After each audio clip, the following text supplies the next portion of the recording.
We move on to the next one with Nicolas Furio, please. Thank you. Yes. Okay. Is it working? Yes. Okay. So good morning, everybody. My name is Nicolas Furio. I'm the head of Technical Affairs Unit in UNIFE, so the unit dealing with research, innovation, standardization, regulation activities. And I would like to thank Senelec and Knorr-Bremse for having organized this event and invited UNIFE. And today, the panel is on digitalization and sustainability, so I will present you some activities of UNIFE, or position of UNIFE on these topics. Okay, I will go quickly on UNIFE because I think you all know what is UNIFE. So we're representing the European rail supply industry. We are based in Brussels, and we are cooperating with various stakeholders, so other associations in the sector, but also we are cooperating with the Commission, with the agency, and with General Undertaking and European Association organization. So this is the list of UNIFE members. But now regarding a key topic that was discussed this morning, so digitalization of highways. I think we're all in this room, or all in the sector, we all want to see a modal shift from other transport modes to rail. I mean, this was highlighted in the presentation from DG Move with some figures. As you can see, we are far from this modal shift. But if we want to reach these Green Deal objectives, if we want to address the climate crisis, we need to have this modal shift in place. We do believe, and I think we're also all convinced by this, that digitalization of the rail system should bring some benefits, increase, let's say, the performance, reliability of the rail system, and also be more attractive for the end users. So you have a list of benefits on this slide, but clearly with digitalization, we will increase the capacity of the network, so to have more trains on the lines. We also increase the energy efficiency, and I think this is so key in let's say, considering the energy crisis today. We also, in principle, will avoid or recover more quickly from disruptions, so increase the punctuality of the trains, reduce the operating costs, so to be more, let's say, have a better impact on the financial cost of the rail system, and improve the passenger comfort. So this to be more attractive and to get more people using the trains. In terms of digitalization examples, I will use a couple of them, but the first one is ERTMS. So you all know this, let's say, standard that was developed with the support of the Commission and the sector since a long time now, with the willingness to try to harmonize the signaling system in Europe. So today, we are discussing about, let's say, its evolution, but the most important is the deployment of ERTMS, because we are far from the targets to get this deployed in the European network, and that's why, as UNIFE, we are fully involved and fully supporting the work of the Commission, the agency, to try to, let's say, accelerate the deployment of ERTMS and to try to have a smooth evolution of ERTMS, considering the complexity of the rail sector. So as you can see, it's a European standard, but it's also, let's say, used or deployed outside of Europe. So also it's a good example in terms of how to support also the competitiveness of the European rail industry, because of course we are working at European level on some European solution, but as suppliers, next, the main, let's say, goal is also to promote the solution at international level. The second, let's say, key topic, it was mentioned also by the Commission earlier. This is the FRMCS topic, the Future Rail Mobile Communication System. So we all know that GSMR, which is the system used today, will be, let's say, an obsolete system in the next years. So we need to anticipate, to develop the solution, to test the solution, but also to anticipate this migration plan to allow the full deployment of FRMCS in the next 5 to 10 years. So as UNIFE, we're also representing the telecom rail suppliers, and of course this is considered as a game changer by the Commission, but also by UNIFE. And we do expect, let's say, future activities in this field. So regarding the specification work, some specification have been included in the next revision of the TSIs. Also, there is a plan now to develop the second version of the specification, and the final version of the specification to be reflected in the next TSI in 2027 or 2028. But to do this, there is a need to have a project that will allow the testing, the development of the technology, the testing of technologies, and next the validation of the requirements or the specifications. And for this, we do expect that in Europe's rail, or with the support of the Commission, we could, as a sector, achieve this goal and make sure that by 2027, 2028, for the next TSIs, the final specification of FMCS are ready and will be used for deployment. I will not come back on Europe's rail because just wanted to highlight that as UNIFE, we have always been a strong supporter of the former Shift to Rail and today Europe's rail joint undertaking activities. Many of our members are involved in the project or in the system pillar.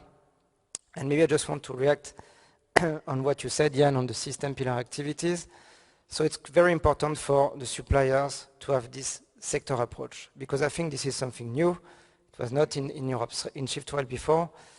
But we do believe that with this sector approach, we could, as you said, work on the system architecture, and most importantly, identified all together what should be considered specification, specification documents, system pillar documents, what could be proposed for standardization in the future, and what could be proposed for the change of the regulation of the TSI.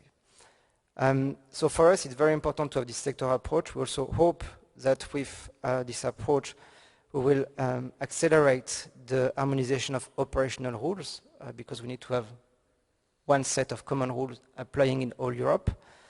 And also, we hope that with this approach, we can also, as you said, anticipate the changes of the regulation, but also try to discuss with the sector and with the Commission and what should be the changes in the TSIs. Because we all know that the Commission is preparing the new mandate for the TSIs, for the next TSI. And as suppliers, we are not, let's say, convinced that you need to change, let's say, every 3 or 4 years the TSIs. Maybe for some topics, yes, that we consider as key for interoperability and safety. But next, there are other means if you want to, let's say, propose some changes. And we do believe that standardization is a key one, because we can have some new standards, and it was said at the beginning that could be later on give some presumption of conformity to some essential requirements in the European regulation. So what we expect in the system pillar is to have, let's say, a discussion with the sector, with the Commission, with the agency, and this led by the GU, to make sure that we identify the key priorities for the change of the regulation, and maybe to also use the standardization channel as, let's say, a strong channel also to reflect this harmonization of specification in Europe. When we speak about digitalization, and it was at the beginning, we cannot avoid the topic of cybersecurity. More you digitalize the rail system, more you will face some cybersecurity threats. And at European level, there is, let's say, a huge legislative framework that has been, let's say, implemented for cybersecurity. So you have some, let's say, examples of regulation managed by the Commission that will apply not only to the rail sector, but to all the sectors. So as UNIFE, it was said, cybersecurity is a key priority. The suppliers are ready, let's say, to, take their responsibility on this topic. They're ready to face some cybersecurity obligation. But we do believe that this discussion on the regulation at European level should be done in a way that also the rail specificities are understood by the regulators and are well reflected in the new regulation. So that's why in 2021, as UNIFE, we developed a position paper highlighting some key areas for us in terms of cooperation, discussion for cybersecurity. So one area was on regulation, to have a regulation that will include or consider the rail specificities, because those kind of regulation are transversal, as I said, so it's important also that the legislator understand the rail specificities when they discuss about cybersecurity regulation. The second key topic was on standardization activities. I mean, it was said by Denis at the beginning that for cybersecurity at European level, we anticipated this and the technical specification has been delivered and now has been migrated or used for this development of international standard. So standardization is key, and that's why we are putting, let's say, a lot of effort as suppliers in this field. The third topic is research innovation. So some activities have been handled by Shift to Rail project, now by Europe's Rail project. Also the system pillar, there is a security domain team in the system pillar, and I'm sure that Marcus later on will present it. So this is key to have this cooperation. Also cooperation within the sector. I mean, this is not a topic only for the suppliers. It's a topic, or for the operators, or for let's say, any individual stakeholder. It's a topic for everybody. So we need to discuss all together and to have a real cooperation in this field. Maybe we are missing this cooperation today, even if I would say we have some support from ENISA and from ERA to try to have this discussion all together. And also for the suppliers, it's important to have this approach, this cybersecurity mindset, to be implemented in the full supply chain. Because the rail supply chain, you have big players, medium-sized players, but also many SMEs. And it's important also that they are aware about those changes and we can work all together to deliver cybersecurity products that will be implemented in the future. So I've said this just to set up the background, why it's important for us, but now the regulation proposal, let's say, is what we are calling the Cyber Resilience Act. So this is a regulation proposal from the European Commission that is under now the negotiation between the member states and the European Parliament, and in principle negotiation will end at the end of this month. But we do consider as suppliers that if you look at this new regulation and if you implement it in the rail sector, this will have a lot of impacts on the European rail supply industry. So meaning it is a transversal regulation, so it's, even if our wish was to get some rail specificities in this regulation, it's transversal. So this should apply to all the sectors. And this regulation will affect all the connected products, software with digital elements. So you can see there are many in the rail system. We have also to include an approach, what we're calling cybersecurity by design. So from the very beginning, we need to have this cybersecurity by design approach. So this will also be discussed in the supply chain, because this means that it will have an impact on the engineering processes in the companies. We have also new certifications of products, so to make sure that the products are compliant with the CRA, with this new regulation. And this certification could be a self-assessment or might be needed to involve third parties. So again, you see it's another layer of complexity that we're introducing. The management of the expected vulnerability. So this is something which is described in the CRA. So if there is a vulnerability, so cyber vulnerability in the rail system somewhere, this has to be reported. And next, if you take the CRA text as it is, the manufacturers who is delivering the product has to provide for free a patch to solve this vulnerability. And this for the full life of the assets.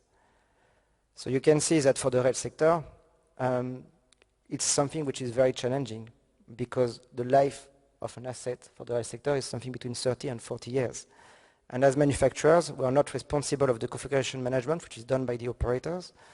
And we have no, let's say, we are not the ones operating the trains or using the systems. So we have no control on what is happening. So that's why it's important to have this discussion at sector level, but also with the European Commission to mitigate this, because it cannot only be the responsibility of the supplier. This is a collective responsibility, and we need to find some means to mitigate this risk altogether. Otherwise, the risk is that it will have a terrible impact on the rail sector, and next, I mean, de facto, the cost will increase, and this will be negative for the development of the rail sector, because if our target is to get this model shift, if we are not attractive also from a cost perspective, this will not encourage the end users to use the rail train system.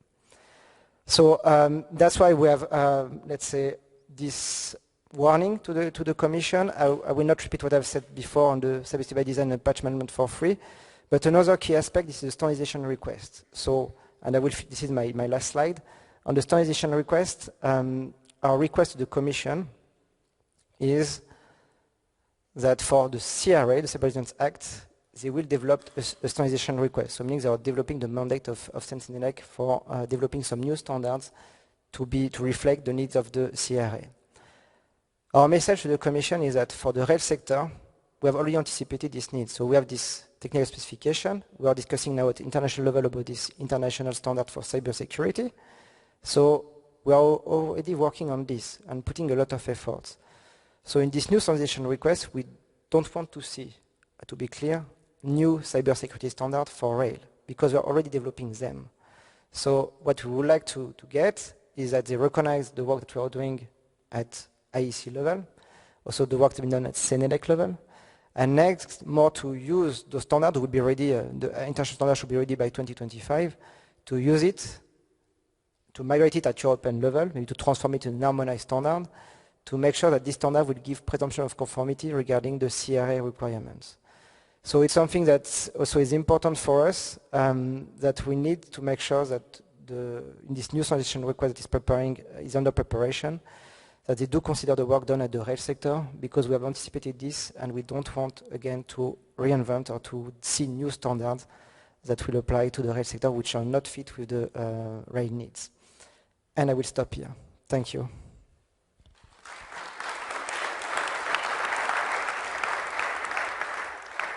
Thank you, Nicolas. Quite an interesting presentation. I guess I will be starting a lot of discussion probably later. Okay, thank you.